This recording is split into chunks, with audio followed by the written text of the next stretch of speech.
أعوذ بالله من الشيطان الرجيم.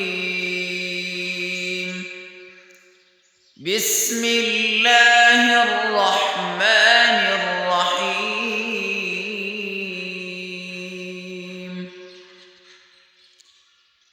قال رب اشرح لي صدري ويسر لي أمري واحلل عقدة من لساني يفقه قولي واجعل لي وزيرا من أهلي هارون أخي أشدد به أزري وأشركه في أمري كي نسبحك كثيرا ونذكرك كثيرا إنك كنت بنا